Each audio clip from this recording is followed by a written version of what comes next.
We're All Right by Marshmallow Fairies. Chapter 6. Nightmare.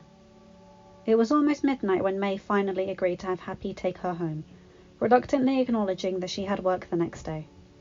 She assured Peter she would be back after her shift, and after countless kisses on the cheek and forehead and wherever she could reach, she was finally on her way to the front of the compound, where Happy had left the car where they had first arrived. The head of security, for his part, had remained in the background, remaining stoic. But Tony hadn't missed the tension that seeped out of the man when Helen Cho had first exited the theatre with the news that the surgery had been successful. For the show that Happy put on of how much of a nuisance he found Peter to be, Tony knew that he cared about the kid, and held a suspicion that he would be keeping an even closer eye on him over the next few weeks. Peter had been formally introduced to Pepper. The introduction had been typical of Peter, with as much rambling and formality, while Pepper had been alternating between tearful thanks and apologies mixed in with stern chastisement. After his backpack had been collected by one of Tony's suits from the rooftop where it had been abandoned in his haste to tackle the would-be assassin earlier, Peter had called Ned, who was frantic after hearing the news that Spider-Man had been shot and whisked away from the scene by Iron Man. The kid was able to assure his guy in the chair that he was fine, but asked that he collect any notes and homework that he missed while he had been absent with the flu, as Aunt May had promised to tell the school, assuring his best friend that he would probably be back at school on Monday despite Tony's protests. Finally, it was just Tony and Peter left in the med bay, with Cho having to check on her patient before she turned in for the night, and the billionaire watched over his protege as he drifted off to sleep. But still, he couldn't bring himself to leave. Instead, he leaned back, grateful for his decision to have comfortable chairs in his med bay for visitors. Tony was startled awake by muffled whimpers, taking a moment to realise that he was still in the med bay and must have nodded off. Groggily, he rubbed his eyes before he heard more moaning, and he blinked down at Peter, whose face was furrowed with tears forming at the corner of his eyes. "No! Ben, please!" Anxiously, Tony leaned forward, placing a hand gently on Peter's shoulder. "Pete, wake up," he murmured gently. "Ben, I'm sorry. Please, hold on. You gotta hold on." "Pete, it's a dream. You've gotta wake up, bud. Come on." Tony was panicking as the beeping of the heart monitor became quicker, and Peter became more restless, starting to toss a little. The last thing they needed was for him to tear out his stitches. "No!" Ben's voice was loud, and Peter's voice was louder now. "Ben! No!" "Peter!" Tony's voice grew louder too in his panic. "Pete, wake up!" Finally, the teenager's eyes flew open as he gasped, his breathing heavy and heart monitor still beeping wildly. "Ben!" he murmured softly into the darkness.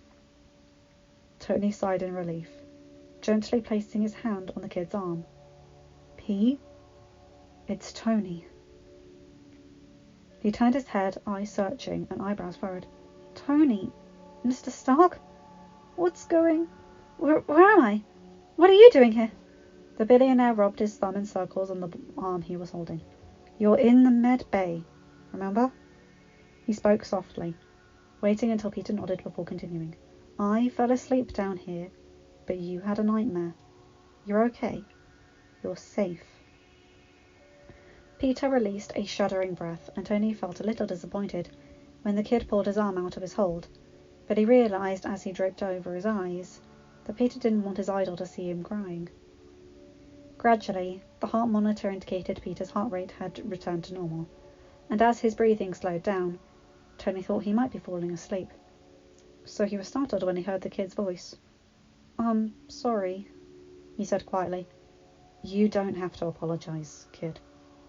Peter didn't respond right away, but he pulled his arm away from his face, and through the darkness, Tony could make out the glisten of tears on his eyes. "I guess it was because of the gun," the teen finally said. "I haven't dreamed about Ben for a while." Tony wasn't sure what to say. He knew that Ben was his uncle, and that he had died before Spider-Man came on the scene. He hadn't really looked into the circumstances, and it felt disrespectful to ask now. But judging by what Peter had just said... "Your uncle was shot?" he asked, his voice soft. Peter winced, swallowed and then turned his gaze to Tony. We went to the store. I needed... He cut himself off, and bitterness that coloured his next words was something Tony had never heard in the kid's voice before, and he didn't like it. I wanted some snacks, and I knew we didn't have any at home. I knew Ben wasn't particularly impressed, so I told him I'd go in myself, and he waited outside. The store got robbed. I didn't do anything. Just watched while the guy pointed a gun at the shop owner and took the money. And then he ran out. Before I could get my stuff, I heard Uncle Ben's voice outside, and then a bang. So I ran out, and Ben was lying there bleeding. His voice broke, and fresh tears rolled down his cheeks. Tony reached over to comfort him, but Peter flinched away, shaking his head. It's my fault. He choked out, I should have stopped him. Peter, no, Tony said firmly, this time placing his hand on the kid's shoulder and holding it there. He had a gun. There's nothing you could have done. Of course I could have, Peter insisted, his eyes wide. The spider bite happened 2 weeks before. I could have stopped him, but I didn't do anything. And instead, Uncle Ben got... he hiccuped. Got shot. And I couldn't even get help. He died, he sniffed. He died in my arms. Tony cursed the universe because, damn it, Peter Parker was a good kid, and he had had a rough enough deal in life. Far rougher than anyone deserved, let alone him. With a sigh, he chose his next words carefully. Peter, listen to me. You didn't know how to use your powers then. You're still learning now. If you had to try to do anything, you would have been the one to get shot. Hell, the guy might have shot the shopkeeper too. He might have shot your uncle anyway. You can't blame yourself, okay? If you learned anything from today, it's that you're not bulletproof. Peter sniffed beneath him, draping his arm over his eyes again. In a voice so small, Tony knew he wasn't supposed to have heard. Peter mumbled, It should have been me. No, Tony snapped, anger seeking into his voice. Don't you ever say that. You think May could have coped with losing you? What about Ned? Huh? I might not have known you, he added in his head. Peter released another shuddering breath, lifting his arm so he could meet Tony's eyes. But they were so in love. Losing Ben broke her. Tony's eyes softened. Losing you would have done that too, bud. They sat there silently for a while, Peter feeling grounded by the firm hand on his shoulder and the steadiness of his mentor's gaze. Eventually, Tony broke the silence. So, is that why you're Spider-Man? Peter's lips tugged a little at the corner. Ben was a great man. The best. He was trying to do what was right that night.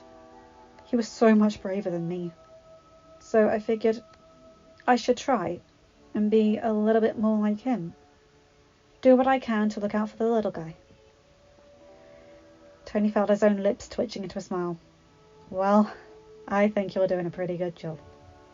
The two fell into a comfortable silence, Tony's hand slipping back to its previous position on Peter's arm, as he resumed the soothing circles he had been making earlier, and before long, both heroes were once again fast asleep. End of chapter. Hi guys, hope you enjoyed this. That was really intense. I'm sorry if the emotion I put into this is triggering for any of you, especially with this content. I have known loss in my life, and it's very, very hard, and it will never get easier. And I try to sort of channel that into what I do. Turn the pain into something that I can use. And it's also very cathartic for me to use this to get my emotions out. Effective storytelling and it's therapy. I mean, it's a bonus each way. Anyway, away from the heavy stuff, I love how Tony is just there for Pete and just reassures him and pretty much stomps flat on Peter's guilt complex. I mean, yeesh, this kid has issues. Well, then again, don't we all in our generation? Anyway, remember to like, comment and subscribe and hit that bell to get notified whenever I upload a new video. Have a good day, night, or whatever time zone you're in. Bye, my guys, gals and non-binary pals. I'll see you in another video. Bye!